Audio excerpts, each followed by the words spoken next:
अस्सलाम वालेकुम स्टूडेंट्स, उम्मीद करती हूँ तमाम स्टूडेंट खैर वाफियत से होंगे। स्टूडेंट्स, आपके सामने इस वक्त अवेलेबल है university of Sargodha master in political sciences part 1 guess target 2023 introduction to international relation. Students, ये आपके सामने 12 क्वेश्चन अवेलेबल हैं जो कि as a paper setter most important और कंसिडरेबल समझे जाते हैं। उम्मीद करती हूँ ये तमाम क्वेश्चन आपके पेपर का हिस्सा बनेंगे और आपके लिए आसानी होगी। चले बढ़ते हैं क्वेश्चन की तरफ। स्टूडेंट्स, आपको सबसे पहले गाइड करती हूँ, पेपर थोड़ा सा कंसेप्चुअल है तो कोशिश कीजिएगा कि कंसेप्चुअल वे में ही पेपर को अटैम्प्ट करें। पेपर में एक्स्ट्रा मार्क्स गेन करने के लिए एक्स्ट्रा लिखने की ज़रूरत नहीं है। पॉइंट टू पॉइंट बात कीजिएगा, पॉइंट टू पॉइंट एक्सप्लेनेशन कीजिएगा और कोशिश कीजिएगा डेट रेगुलेशन और जो मोटो वगैरह उनको एक्यूरेसी के साथ लिखें। जो चीज़ का थोड़ा सा अभी 99% आपको लगता है वो सही है और 1% भी डाउट है, स्पेशली डेट्स और बाकी चीज़ों में, तो कोशिश कीजिएगा वो ना लिखेंगे। जिस चीज़ को आपको श्योरिटी नहीं है वो चीज़ ना लिखिएगा, मार्क्स मिलने के बजाय मार्क्स डिडक्शन हो जाएगी। ये कुछ इंपॉर्टेंट टिप्स हैं, उम्मीद करती हूँ आपको समझ आ गई होंगी। चले बढ़ते हैं क्वेश्चंस की तरफ। स्टूडेंट, सबसे पहले और मोस्ट इंपॉर्टेंट क्वेश्चन जो कि 2016 से लेके 9000 लास्ट ईयर 2022 तक के फाइनल में पेपर का हिस्सा बना है और इसी क्वेश्चन के शॉर्ट क्वेश्चंस भी बने हैं। पहला क्वेश्चन है हमारे सामने, बैनुल-अक़वामी निज़ाम की इर्तिका और बैनुल-अक़वामी कानून की इर्तिका में फ़र्क करें। स्टूडेंट्स, ये एक क्वेश्चन है लेकिन इसके दो पार्ट हैं, बैनुल-अक़वामी निज़ाम की इर्तिका और बैनुल-अक़वामी कानून की इर्तिका। आपने को क्या करना है, आपने कंपैरिजन में ये क्वेश्चन को सॉल्व करना है। डेफिनेशन यानी तारीफ़, पस मंज़र और लास्ट पे हासिल कलाम, इन हेडिंग्स के अलावा लाइन लगा के एक तरफ आपने बैनुल-अक़वामी निज़ाम लिखना है, उसकी इर्तिका लिखनी है, दूसरी तरफ आपने बैनुल-अक़वामी कानून की इर्तिका लिखनी है और इनकी ये 6 हेडिंग्स के अलावा आपने 25 हेडिंग्स और करनी है। जब भी आपको इंटरनेशनल रिलेशन हो जाए, इंटरनेशनल लॉ हो जाए या वो तमाम तरह के क्वेश्चन जिसमें कंपैरिजन करने का बोला गया या आप करना चाह रहे हैं फॉर फर्दर एक्सप्लेनेशन के पेपर पे एक अच्छा इम्पैक्ट पड़े, कोशिश करें हमेशा 25 से 30 उसकी हेडिंग्स बने। आप जो पॉइंट बनाएंगे ना, आप कंपैरिजन करते हैं तो आप ज़्यादातर स्टूडेंट पॉइंट और हेडिंग में मिसप्रिंट नहीं कर पा रहे होते हैं। देखें, हेडिंग्स होंगी उन पॉइंट की जो आपने 1 2 3 4 लिखा होगा। जो सपोज बैनुल-अक़वामी निज़ाम एक तरफ लिखा है, बैनुल-अक़वामी कानून एक तरफ लिखा है, आपने पहली हेडिंग दी है तारीफ़, वो हेडिंग निज़ाम की भी है, वो हेडिंग कानून की भी है, लेकिन तारीफ़ कानून वाले की अलग होगी, बैनुल-अक़वामी निज़ाम की अलग होगी। फिर आप देंगे हेडिंग वजाहत की, उसकी वजाहत अलग होगी, फिर उसकी वजाहत अलग होगी। फिर आप देंगे अहमियत, असरात, अनासिर, इक़साम, तो उनकी हेडिंग्स अलग हो जाएंगी और उनकी अलग हो जाएंगी। पॉइंट एक्सप्लेनेशन अलग हो जाती हैं। हेडिंग 25 एक तरफ होंगी तो हेडिंग 25 दूसरी तरफ भी होंगी। ठीक है, ये क्वेश्चन मोस्ट इंपॉर्टेंट है और पेपर में मैक्सिमम टाइम आया हुआ है। उसके बाद स्टूडेंट, ये जो पेपर है हमारे सामने अवेलेबल है, ये इस तरह भी हो सकता है कि खाली बैनुल-अक़वामी निज़ाम की पूछ ले या खाली आपसे बैनुल-अक़वामी कानून के इर्तिका पूछ ले। तो कोशिश कीजिएगा इस क्वेश्चन को बहुत अच्छे तरीके से रेडी कीजिएगा और उम्मीद करती हूँ आपके पेपर में ज़रूर आएगा इंशाल्लाह। अगला क्वेश्चन है सवाल नंबर 2, बैनुल-अक़वामी ताल्लुकात की तारीफ़, नौइयत और दायरेकार। Student, same as it is ये क्वेश्चन अगर तो इकट्ठा कम्प्लेक्स होकर आएगा तो आपने इस क्वेश्चन के 3 पार्ट बनाने हैं। ठीक है, सबसे पहला पार्ट आपका है बैनुल-अक़वामी ताल्लुकात की तारीफ़। ठीक है, उसके बाद फिर आपने उस तारीफ़ में उसकी अहमियत, वजाहत और बाकी चीज़ों को एक्सप्लेन करना है और इसके बाद फिर अगला आपका जो क्वेश्चन का दूसरा पार्ट है बैनुल-अक़वामी ताल्लुकात की नौइयत, आपने इस टॉपिक को अलग एक्सप्लेन करना है। ठीक हो गया। नौइयत में आप लोग इसके जो पॉजिटिव हैं और जो नेगेटिव विद मार्जिन दोनों को एक्सप्लेन करना है। उसके बाद आपने इसका दायरा कार, इसका एक्सप्लेनेशन को एक्सप्लेन करना है। करने के बाद एट द एंड आपने इसकी वजाहत करनी है और इसका क्वेश्चन हमारा यहाँ पे ये वाइंड अप हो जाएगा। स्टूडेंट, उसके बाद हमारा क्वेश्चन नंबर 3 है यहाँ पे आलमगीरियत और लायकियत के असरात। स्टूडेंट, ये क्वेश्चन एक क्वेश्चन भी बनकर आ सकता है और इसके साथ साथ ये अलग भी बनकर आ सकता है। तो एज इट इज़ सेम आपने क्या करना है, आपने यहाँ पे आलमगीरियत की तारीफ़ लिखनी है, उसके बाद आपने इसकी अहमियत लिखनी है, इसके असरात लिखने हैं, इसके एडवांटेजेस लिखने हैं। उसके बाद इसके आलमगीरियत का क्वेश्चन बहुत इंपॉर्टेंट है, ये थोड़ा नेचर चेंज करके भी आ सकता है, तो आपको परेशान होने की ज़रूरत नहीं है। जिन बच्चों ने आलमगीर वाला टॉपिक क्लियर किया होगा, अच्छी तरह से याद किया होगा, वो एक क्वेश्चन इजीली अटैम्प्ट कर लेंगे। जैसे सपोज स्टूडेंट्स, आलमगीर वाला क्वेश्चन अगर आ जाता है कि आलमगीर के रियासत और बैनुल-अक़वामी सियासत में असरात बताएं, तब भी आपने आलमगीर वाला टॉपिक लिख देना है, कोई इशू नहीं है। सेम हेडिंग सेम पॉइंट उठा के आप लिख सकते हैं, आपके मार्क्स डिडक्ट नहीं होंगे। इसी तरह स्टूडेंट्स, अगर आपका क्वेश्चन आ जाता है अलाक़ियत, तो अलाक़ियत वाला क्वेश्चन भी आपको एक्सप्लेन करने में कोई इशू नहीं होगा। अगर आपने सिंपल अलाक़ियत के साथ वाले क्वेश्चन को अटेम्प्ट किया होगा तो आप इसको ईज़िली लिख सकते हैं। उम्मीद करती हूँ आपको मेरी बात की समझ आ रही होगी। नेक्स्ट क्वेश्चन है कौमी ताकत और इसके अनासिर और इसकी इक़साम। स्टूडेंट, क्वेश्चन खाली कौमी ताकत के अनासिर भी आ सकता है, खाली कौमी ताकत के क्या असरात हैं ये भी आ सकता है, कौमी ताकत की इक़साम ये भी आ सकता है, कौमी ताकत की गैर सियासी इक़साम ये भी आ सकता है। तो आपने बेसिकली इन चारों तरह के क्वेश्चंस के लिए एक क्वेश्चन रेडी करना है कौमी ताकत। अटैम्प्ट किस तरह करना है, पस मंज़र लिखना है, डेफिनेशंस लिखनी है, मुफ़क्किरीन की राय लिखनी है, उसके अलावा फिर आपने इसके असरात लिखने हैं, इसका दायरा कार को थोड़ा सा एक्सप्लेन कर दीजिएगा।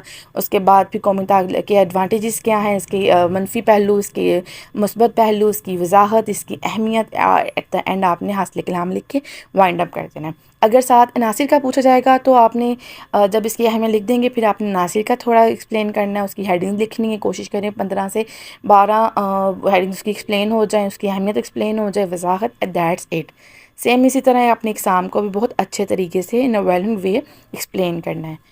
क्वेश्चन नंबर 4 जो भी स्टूडेंट कर लेंगे तो वो आप ये समझें कि सिर्फ एक कौमी ताकत वाला क्वेश्चन करने से आपके 5 क्वेश्चन रेडी हो जाएंगे। कौमी ताकत वाला, कौमी ताकत और बैनुल-अक़वामी ताल्लुकात वाला 2 हो गए, कौमी ताकत और अनासिर वाला 3 हो गए, कौमी ताकत और इसका दायरा कार 4 हो गए, कौमी ताकत और इक़साम 5। यानी जो सवाल नंबर 4 अटैम्प्ट करेगा, यानी याद करके जाएगा, अगर पेपर में इसके रिलेटिव 4 भी क्वेश्चन आ गए तो ईज़िली अटैम्प्ट हो जाएंगे। नेक्स्ट क्वेश्चन है कौमी रियासत और बुनियादी इंसानी हकूक़। स्टूडेंट्स, ये मोस्ट इम्पॉर्टेंट क्वेश्चन है, ज़रूर आता है। कोशिश कीजिएगा इसको कंसेप्ट माइंड में रखते हुए अटैम्प्ट करें। विदाउट ए कंसेप्ट इसको अटैम्प्ट करने की ज़रूरत नहीं है। और दूसरा, वो तमाम स्टूडेंट्स जिनको इस क्वेश्चन की 15 से 20 हेडिंग्स याद होंगी जो एक दूसरे से डिफ़र कर रही हों, यानी डिफरेंट हों, मैच नहीं कर रही हों, तब ज़रूर अटैम्प्ट कीजिएगा। अगर आपको लगता है कि आप पुरानी वाली हेडिंग्स या बैनुल-अक़वामी ताल्लुकात वाली हेडिंग्स उठा के इसमें लिख देंगे और आपको मार्क्स मिल जाएंगे, तो वो मार्क्स मिलने की बजाय डिडक्ट हो जाएंगे।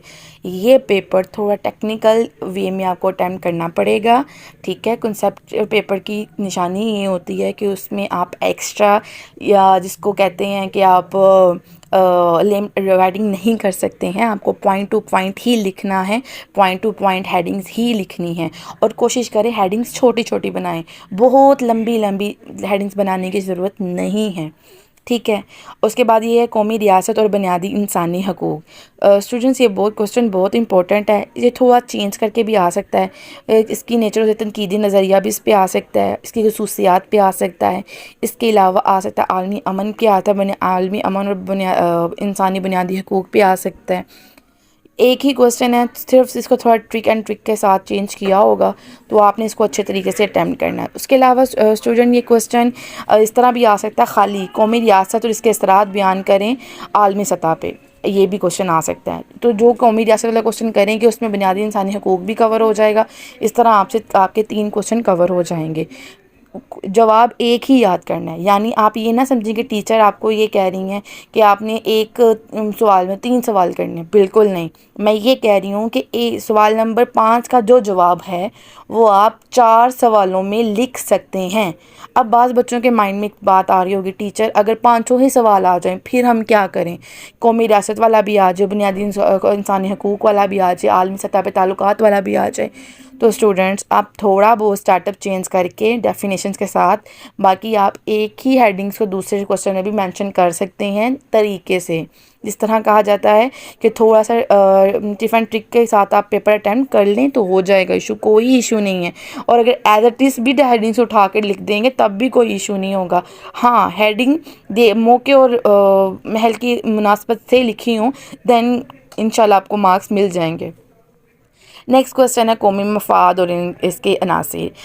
स्टूडेंट, ये क्वेश्चन कम्प्लेक्स ज़्यादातर आता है, मतलब 2 हिस्सों में आता है। कौमी मफाद, उसका दायरा कार, उसके असरात, कौमी मफाद, उसके अनासिर, कौमी मफाद, उसकी इक़साम, कौमी मफाद और आम सतह पे हम इसके असरात, इस तरह आता है। जो भी क्वेश्चन कौमी मफाद वाला क्वेश्चन करेंगे उस तरह हो जाएगा, same as it is attempt करना है। कौमी मफाद की डेफिनेशन लिखनी है, इसको बहुत अच्छे तरीके से तैयार कीजिएगा, प्रेजेंटेशन के साथ लिखिएगा।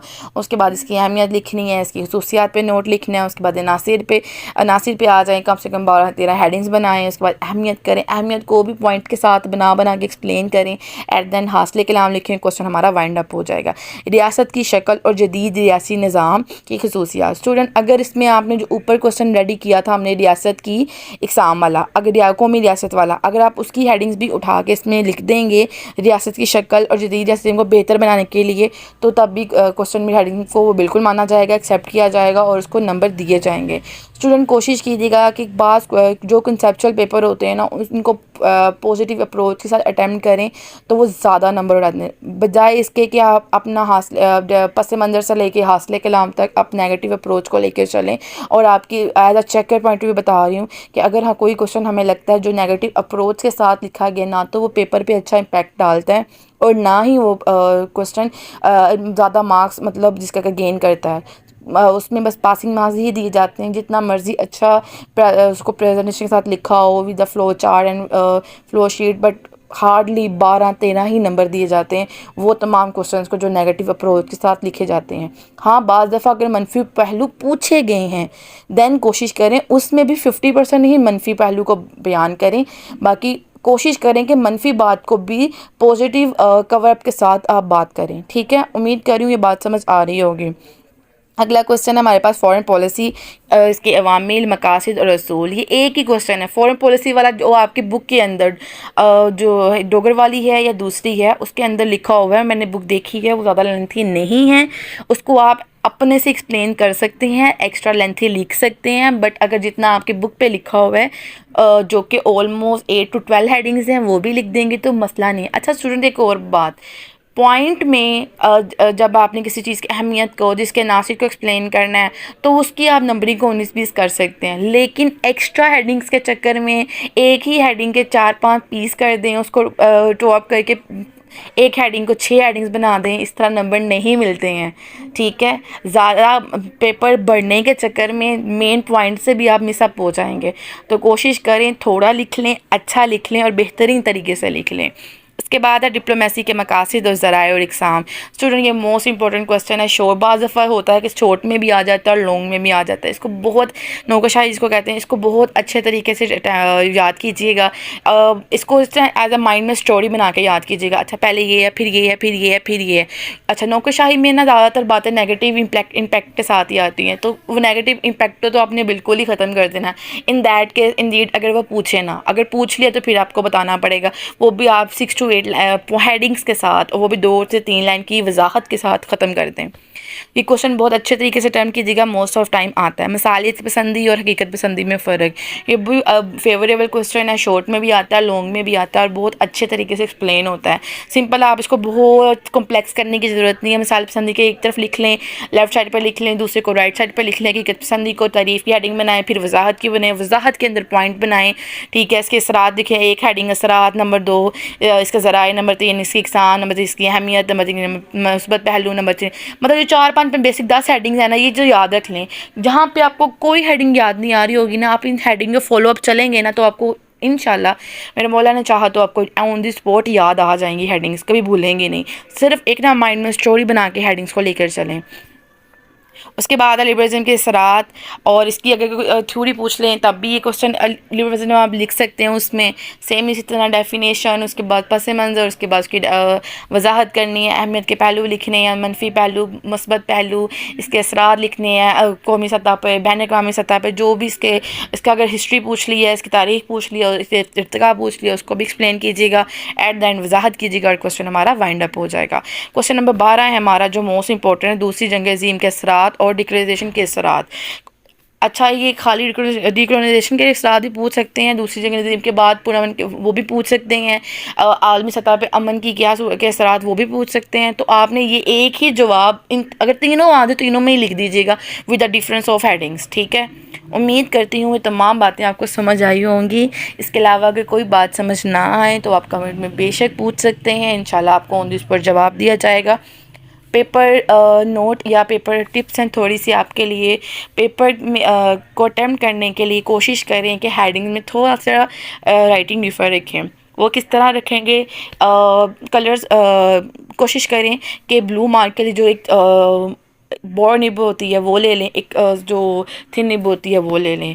अब मैं ये नहीं कहूँगी कि आप ब्लैक ब्लू वट एवर करें, क्योंकि एज अ पेपर चेकर हम लोग हमेशा या तो पेपर थ्रू आउट ब्लैक हो या पेपर थ्रू आउट ब्लू हो, हम इस चीज़ को प्रेफर करते हैं। वो जो कलरफुल सा एक लुक आती है पेपर की, वो इतना फेवरेबल पेपर कंसीडर नहीं किया जाता है, ठीक है। दूसरा, प्रेजेंटेशन पे मैक्सिमम काम करें।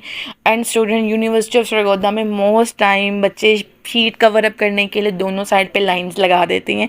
I know it's a very minor thing, लेकिन मुझे लगा कि मुझे ये बात बतानी चाहिए। तो पेपर की एक साइड पे ही लाइन लगाएं, और ज़्यादातर एज अ मेच्योर राइटिंग और मेच्योर टेम्पटेशन मैं यही कहूँगी लाइंस लगाने की ज़रूरत है नहीं। जो मार्जिन लाइंस की बात कर रही हूँ, पता लगे बाद में कि टीचर ने हेडिंग्स वाली लाइन का नहीं, मार्जिन लाइन की बात कर रही हूँ। एंड फर्दर मोर स्टूडेंट्स, आप कोशिश कीजिएगा कि हर क्वेश्चन के 25 हेडिंग्स कंप्लीट हों, हर क्वेश्चन के अंदर एक फ़्लो चार्ट हो, एक फ़्लो शीट हो, वो जो हम मार्कर से बनाएंगे, पेन से नहीं बनाएंगे। अब फ़्लो शीट और फ़्लो चार्ट का मतलब ये नहीं है बिल्कुल भी कि आप एक पेज, एक पूरी शीट या एक पूरी पर्थ कोई फ़्लो चार्ट में, कोशिश करें 8 to 9 लाइंस के अंदर आपका फ़्लो शीट, आपका फ़्लो चार्ट कंप्लीट हो जाए। पूरा पेज कवर अप करने की ज़रूरत नहीं है। दूसरी चीज़, पेपर आपकी शीट मिल गई है, आपने पहले ही मार्जिन अब लाइन कर, ये क्वेश्चन इतने पेज पे आएगा, ये क्वेश्चन इतने पेज पे आएगा और ये क्वेश्चन इतने पे, पहले ही पार्टीशन करें ताकि आपको पेपर टर्न करने में इजी हो। उसके बाद क्वेश्चन स्टूडेंट, सबसे पहला क्वेश्चन है हमारा, शॉर्ट क्वेश्चन आते हैं जो कि आपको 10 अटेंड करने होते हैं। स्टूडेंट्स, हर क्वेश्चन को अटेंड करने के लिए बिल्कुल इस तरह सब आपने पहले शॉर्ट की हेड लिखा, सवाल जस्ट डिप्लोमेसी पे आया है, डिप्लोमेसी से क्या मुराद है, शॉर्ट की बात कर रही हूँ, आपने लिख दी है। उसके बाद आपने जवाब लिखा है, डिप्लोमेसी, डबल लाइनिंग की, इन्वर्टेड कॉमास किए, डिप्लोमेसी की तारीफ लिखी। उसके जो आप कोशिश यही नहीं कि अपने शॉर्ट को भी लॉन्ग कर देना है, हार्डली 2 से 3 लाइंस के अंदर short and wind up question, अपने इन्वर्टेड कॉमास क्लोज किए, एंडोर्समेंट कंप्लीट होने के बाद लाइन लगाई, नेक्स्ट क्वेश्चन नंबर, सवाल नंबर 2। आई होप आपको तमाम पॉइंट समझ आ गए होंगे। इसके अलावा आपको किसी और सब्जेक्ट के गेस्ट चाहिए हों तो कमेंट में ज़रूर बताइएगा, दुआओं में याद रखें। और इसके अलावा आप स्टूडेंट्स कोशिश करें कि पेपर को कंसेप्चुअल वे में अटेंड करें। दुआओं में याद रखिएगा। अल्लाह निगहबान, खुदा हाफिज़। Thanks for watching.